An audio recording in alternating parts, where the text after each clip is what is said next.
Right ఇక details చూద్దాం. ఎన్నికల నియామావళిని తుంగలో తొక్కుతున్న మరికొందరు ఉన్నతాధికారులపై వేటుకు రంగం సిద్ధమైనట్లుగా తెలుస్తోంది. రాష్ట్ర ప్రభుత్వ ప్రధాన కార్యదర్శి జవహర్ రెడ్డి, డీజీపీ రాజేంద్రనాథ్ రెడ్డి ఆ పదవి నుంచి పక్కకు తప్పించడం ఖాయమని వార్తలు వినిపిస్తున్నాయి. వీరితో పాటుగా పలువురు ఐఏఎస్, ఐపీఎస్లపై ఈసీ కన్నెర చేసినట్లుగా సమాచారం. ఈ అధికారులను బదిలీ చేసేందుకు రంగం సిద్ధమైనట్లుగా అధికార వర్గాల్లో విస్తృతమైన ప్రచారం జరుగుతోంది. దీనిపై నేడో రేపో ఉత్తర్వులు వచ్చే అవకాశం ఉన్నట్లుగా తెలుస్తోంది. అదే గనక జరిగితే ఇటు సిఎస్ను అటు పోలీసు బాస్ను ఒకేసారి పక్కకు తప్పించడం ఇదే తొలిసారి అవుతుంది.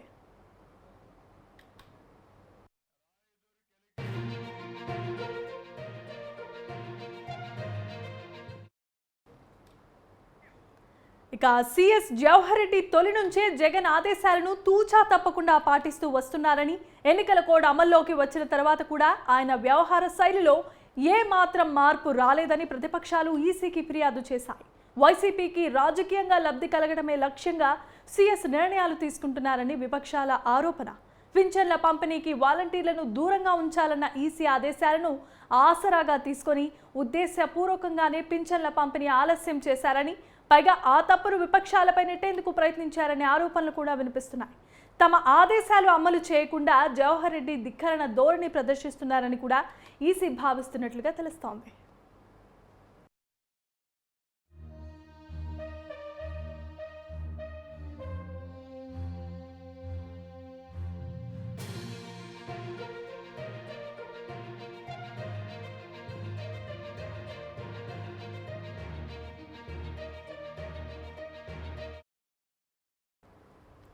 గీత దాటి వైసీపీ కోసం ప్రచారం చేస్తున్న సచివాలయ ఉద్యోగుల సంఘం అధ్యక్షుడు వెంకట్రామిరెడ్డిని సస్పెండ్ చేయాలని ఈ నెల 8న ఈసీ ఆదేశాలను జారీ చేసింది. కానీ జవహర్ రెడ్డి ఆ ఫైలును తొక్కిపెట్టారు.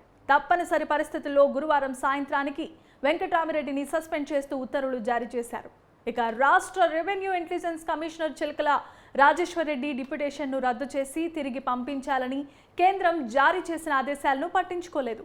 ఆయన సేవలు మాకు కావాలి అంటూ తిరుగు జవాబు పంపించారు. ఇలాంటి అనేక అంశాలను పరిశీలించిన ఈసీ జవహర్ రెడ్డి వ్యవహార శైలి నిష్పాక్షికంగా లేదని, కోడ్కు అనుగుణంగా నడుచుకోవటం లేదనే నిర్ధారణకు వచ్చినట్లుగా తెలిసిందే. వీటన్నిటిపై తమ సొంత మార్గాల్లో విచారణ జరిపిన తర్వాతే జవహర్ రెడ్డిని సీఎస్ పోస్ట్ నుంచి తప్పించాలనే నిర్ణయానికి వచ్చినట్లుగా సమాచారం.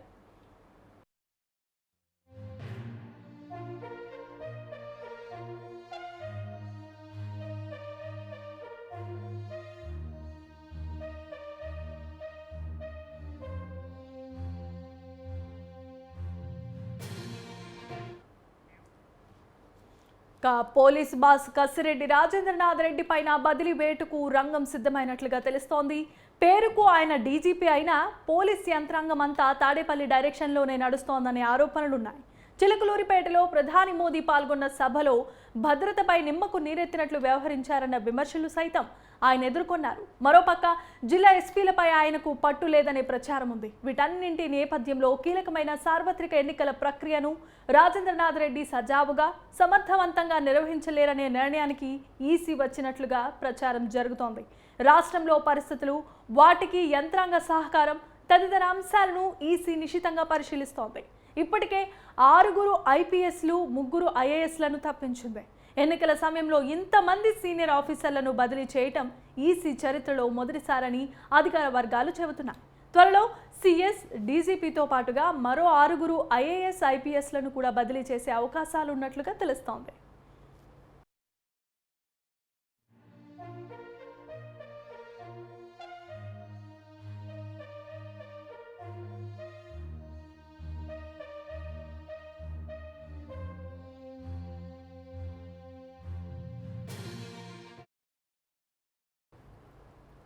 మరోవైపు ఆంధ్రప్రదేశ్లో సీనియర్ అధికారులపై అందిన ఫిర్యాదులపై కేంద్ర ఎన్నికల సంఘం తీసుకునే నిర్ణయం కోసం వేచి చూస్తున్నామని రాష్ట్ర ప్రధాన ఎన్నికల అధికారి ముఖేష్ కుమార్ మీనా కూడా చెప్పారు. ఆ ఫిర్యాదుల్లోని అంశాలపై సంబంధిత అధికారుల నుంచి వివరణ తీసుకొని ఇప్పటికే కేంద్ర ఎన్నికల సంఘానికి పంపించామన్నారు. దీంతో పాటుగా కేంద్ర నిఘా విభాగం ద్వారా ఇతర పద్ధతుల్లో ఆ ఫిర్యాదులపైన విచారించుకొని ఈసీఐ తుది నిర్ణయం తీసుకుంటుందన్నారు. ఆంధ్రప్రదేశ్ నుంచి ఎక్కువ ఫిర్యాదులు అందుతున్న నేపథ్యంలో కేంద్ర ఎన్నికల సంఘం రాష్ట్రంపై ప్రత్యేకమైన దృష్టిని సారించింది. అందులో భాగంగా 18 మంది పోలీస్ పరిశీలకుల్ని నియమించిందని మీనా వివరించారు.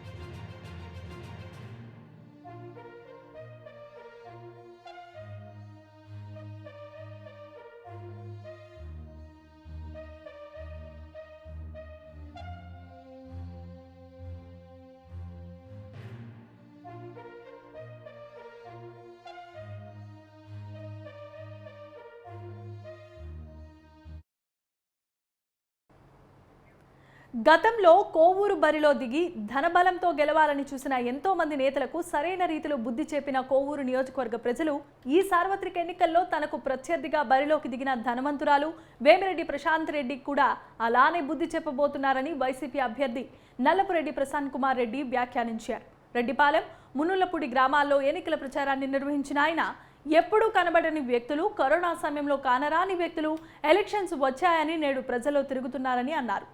మావయ్య ప్రజలను మోసం చేసేందుకు యత్నిస్తున్నారని ప్రత్యర్థులపై విమర్శలు గుప్పించారు.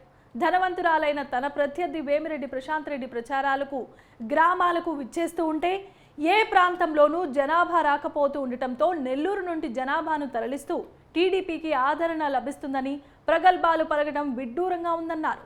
ఎవరెన్ని చేసినా ప్రజలు మాత్రం వైసీపీ వైపే ఉన్నారని పేర్కొన్నారు. ధనవంతులంతా చంద్రబాబు నాయుడు వైపు ఉన్నారు. ఇది ఒక్కటే ఎగ్జాంపుల్ చాలు మీకు. పార్టీలకు అతీతంగా, కులాలకు అతీతంగా, మతాలకు అతీతంగా రాజకీయాలు చేయకుండా సంక్షేమ పథకాలు ఇచ్చారు మీకు. ఈ రోజు ఎలక్షన్స్ వచ్చాయి. ఎప్పుడూ కనబడని వ్యక్తులు, కరోనా సమయంలో కనబడని వ్యక్తులు ఎలక్షన్స్ వచ్చాయని మన వద్దకు వస్తా ఉన్నారు. కరోనా సమయంలో కూడా నేను గాని, మా పార్టీ నాయకులు గాని, కార్యకర్తలు గాని, అధికారులు గాని, మా వాలంటీర్స్ గాని, సచివాలయ సిబ్బంది గాని, గ్రామ స్థాయి నుంచి మండల స్థాయి అధికారులంతా కూడా మీ మధ్య తిరిగి మీకు ధైర్యం చెప్పాం. ఆనాడు తెలుగుదేశం పార్టీ వాళ్ళు కానీ, జనసేన కానీ, బీజేపీ కానీ, కాంగ్రెస్ వాళ్ళు కానీ, సిపిఎం కానీ, సిపిఐ కానీ ఎవరు కూడా గ్రామాల్లోకి రాలేదు. జగన్మోహన్ రెడ్డి గారు మమ్మల్ని అందరినీ ప్రజల్లో ఉండమని చెప్పి ఆదేశాలు ఇచ్చినటువంటి వ్యక్తి జగన్మోహన్ రెడ్డి గారు. ఈరోజు ఈ ఎలక్షన్స్లో కోవూరు నియోజకవర్గంలో మొట్టమొదటి నుండి తెలుగుదేశం పార్టీని కనిపెట్టుకున్న వాళ్ళని పక్కన పెట్టి ఒక కోటీశ్వరరాలని దించారు. ధనవంతులంతా చంద్రబాబు నాయుడు.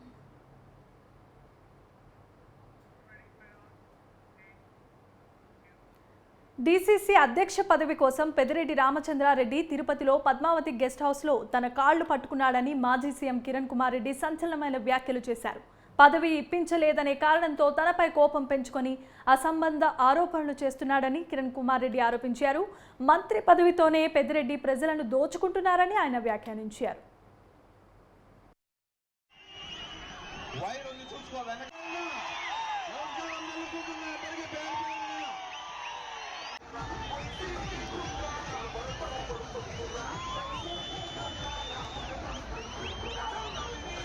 చెప్పాడు, జగన్మోహన్ రెడ్డిని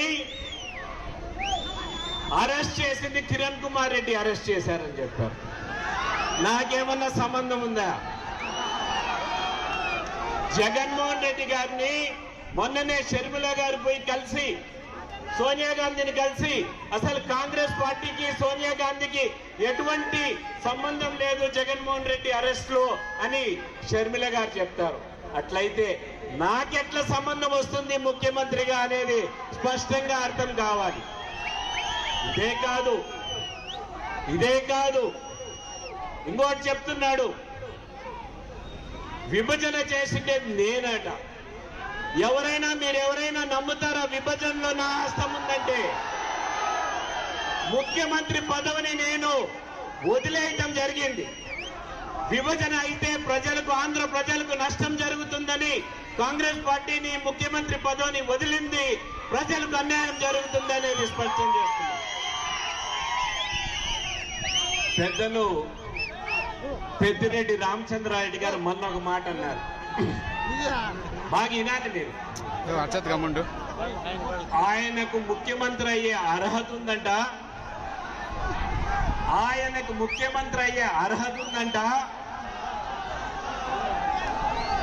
నేను ఎవరో కాళ్ళు పట్టుకుంటే ముఖ్యమంత్రి అయ్యానట. టీడీపీ అధినేత నారా చంద్రబాబు నాయుడు తరపున ఆయన సతీమణి నారా భువనేశ్వరి నామినేషన్ వేశారు. ఈ రోజు మధ్యాహ్నం రిటర్నింగ్ అధికారికి భువనేశ్వరి నామినేషన్ పత్రాలను సమర్పించారు. ముందుగా నామినేషన్ పత్రాలకు కుప్పంలో వరదరాజస్వామి దేవాలయంలో ప్రత్యేకమైన పూజలు నిర్వహించారు. అనంతరం భారీ ర్యాలీగా బయలుదేరి ఆర్వో కార్యాలయం వద్దకు చేరుకున్నారు. టీడీపీ, జనసేన, బీజేపీ కార్యకర్తలు భువనేశ్వరికి పెద్ద ఎత్తున స్వాగతం పలికి ర్యాలీలో పాల్గొన్నారు.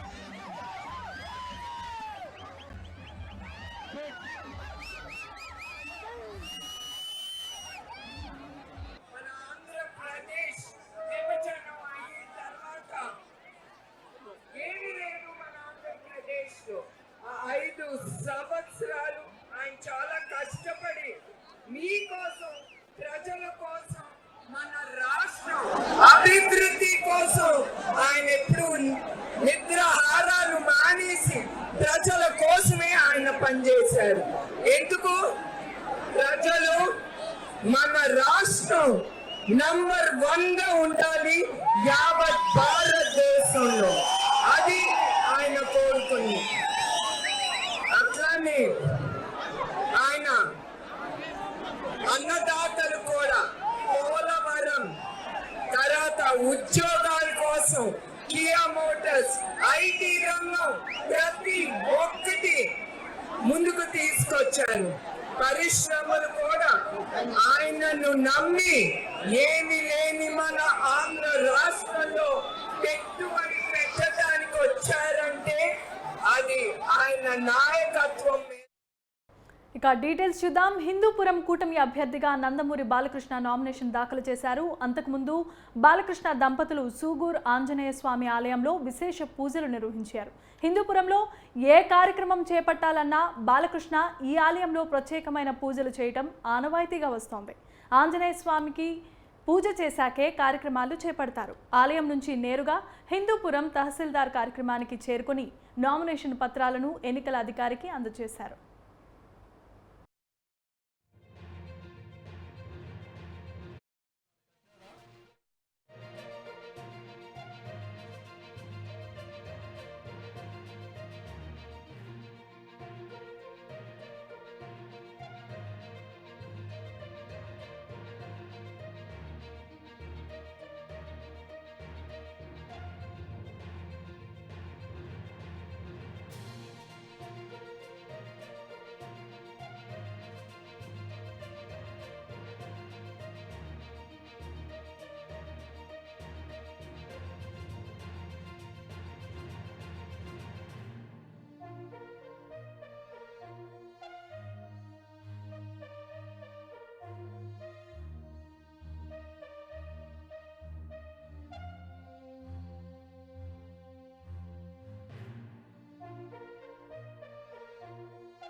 నగరి నియోజకవర్గ వైసీపీ అభ్యర్థిగా రోజా మూడోసారి నామినేషన్ దాఖలు చేశారు. నగరి పురవీధుల్లో భారీ ఎత్తున ర్యాలీ నిర్వహించి బాణాసంచ పేల్చారు. AP sports academy chairman Byreddy Siddharth Reddy ముఖ్య అతిథిగా విచ్చేసి ఆమెకు శుభాకాంక్షలు తెలియజేశారు. రానున్న ఎన్నికల్లో రోజా అఖండ మెజారిటీతో గెలుపొందుతుందని ఆయన ఆశాభావం వ్యక్తం చేశారు. ముచ్చటగా మూడోసారి గెలిచి తన హ్యాట్రిక్ విజయాన్ని జగనన్నకు కానుకగా ఇస్తానని రోజా తెలిపారు. నగరి అంటే రోజా, రోజా అంటే నగరిగా గుర్తింపు పొందిన తాను రానున్న ఎన్నికల్లో 10,000కు పైగా మెజారిటీతో గెలుపొందుతానని రోజా ధీమా వ్యక్తం చేశారు.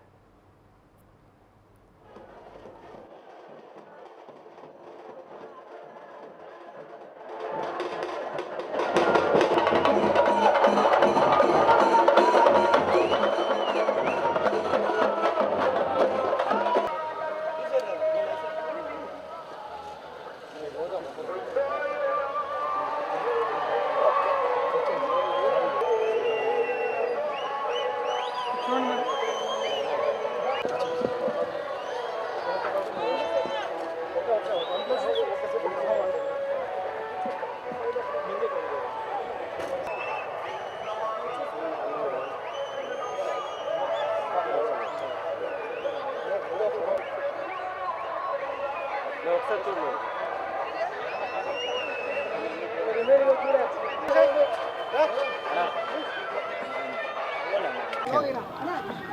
రోజా గారు ఈరోజు నామినేషన్ వేయడం, ఆర్కే రోజా గారికి అంతా మంచి జరగాలని, మంచి విజయం అందించాలని చెప్పి వారికి మద్దతుగా ఈరోజు నగిరికి రావడం జరిగింది.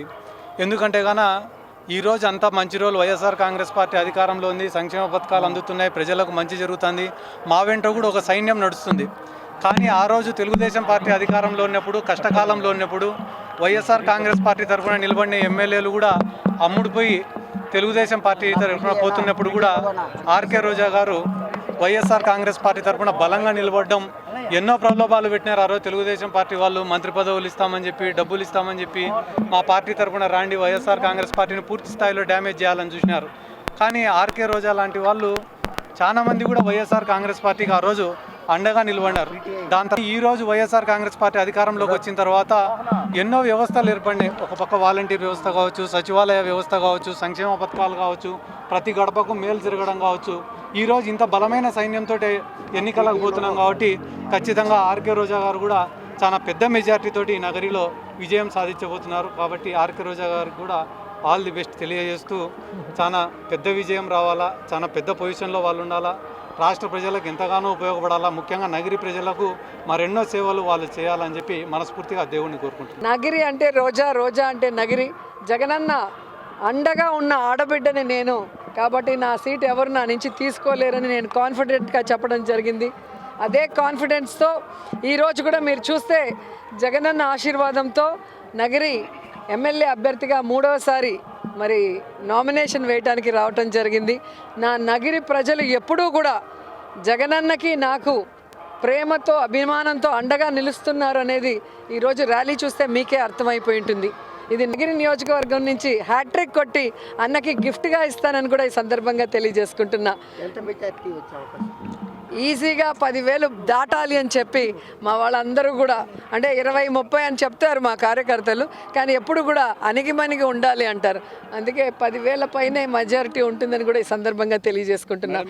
ఎందుకంటే నగిరి అంటే 500 నుంచి 1000, 1500, 2000 తప్ప ఎప్పుడు మెజారిటీ లేదు ఏ ఎలక్షన్ చూసినా కూడా మీరు ఇంతవరకు. కాబట్టి అలాంటి చోట కావలి నియోజకవర్గ ఎన్డీఏ కూటమి అభ్యర్థిగా దగ్గుమాటి వెంకటకృష్ణారెడ్డి అలియాస్ కావ్య కృష్ణారెడ్డి నామినేషన్ను దాఖలు చేశారు. తొలుత తన నివాసంలో సర్వమత ప్రార్థనలను నిర్వహించి మత పెద్దలు, వేద పండితుల ఆశీర్వచనాలను అందుకున్నారు. తెలుగుదేశం, జనసేన, బీజేపీ నేతల ఆధ్వర్యంలో కావలి నియోజకవర్గ రిటర్నింగ్ అధికారి కార్యాలయానికి చేరుకుని నామినేషన్ పత్రాలను అందజేశారు. ప్రజలకు సేవ చేయాలన్న తలంపుతో ప్రత్యక్ష రాజకీయాల్లోనికి ప్రవేశించి తాను నిరాడంబరంగా నామినేషన్ ప్రక్రియను పూర్తి చేయటం జరిగిందని వెల్లడించారు. ప్రజా జీవితంలోకి అడుగిడిన నాయకులు ప్రజలకు మంచి చేయాలి తప్ప తమ హంగు ఆర్భాటాల కోసం ప్రజలను ఇబ్బందులకు గురి చేయటం నాయకత్వ లక్షణం కాదని, ఆ విధానాన్ని తాను తూచా తప్పక పాటిస్తానని స్పష్టం చేశారు.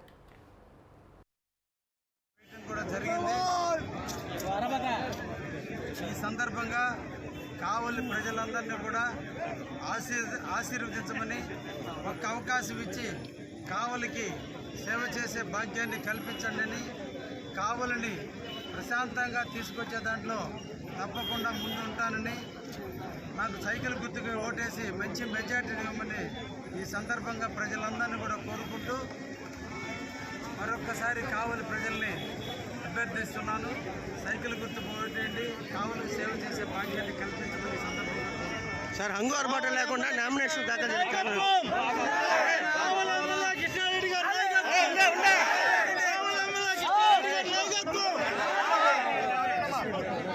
సార్ హంగు ఆర్భాటం లేకుండా నామినేషన్ దాఖలు చేయడానికి కారణాలు ఏంటి? సింపుల్గా దాఖలు చేశారు కదా, దాని మీద కింద పెట్టాం. నేను రాజకీయాల్లోకి వచ్చింది ప్రజలకు సేవ చేయాలని, సేవా దృక్పథంతో వచ్చిన వ్యక్తికి నిడారంబరంగా ఉండటం నాకు ఇష్టం. కాబట్టి నిడారంబరంగానే నామినేషన్ వేయాలి. హంగు ఆర్భాటాల మధ్య ప్రజలకు అసౌకర్యం కల్పించే విధంగా ఉండకూడదనే ఉద్దేశంతోనే ఈ రోజున మేము ఈ నిడారంబర నామినేషన్ పర్వానికి తెరలేపాం. ఇది మంచి పద్ధతి. ఇది ప్రజలకి కావాలి, ప్రజలకు మేము సేవ చేసిన రీతిలో రోడ్ల దిగ్బంధం చేయటం, ప్రజలకు అసౌకర్యాన్ని కల్పించడం అటువంటి ఏమీ లేకుండా ఉండేందుకే మేమందరం కూడా అనుకుని ఈరోజు నామినేషన్ని చాలా సింపుల్గా ముగించడం జరిగింది. నామినేషన్ వేయటం కూడా జరిగింది. ఈ సందర్భంగా కావలి ప్రజలందరినీ కూడా ఆశీర్వదించమని ఒక అవకాశం ఇచ్చి కావలికి. చిత్తూరు జిల్లా పుంగనూరులో మంత్రి పెద్దిరెడ్డి రామచంద్రారెడ్డి నామినేషన్ దాఖలు చేశారు. పెద్దిరెడ్డి వెంట వందల సంఖ్యలో వైసీపీ శ్రేణులు రిటర్నింగ్ ఆఫీసర్ కార్యాలయానికి చేరుకున్నాయి. అభిమానుల కోలాహలం మధ్య పెద్దిరెడ్డి నామినేషన్ దాఖలు చేశారు.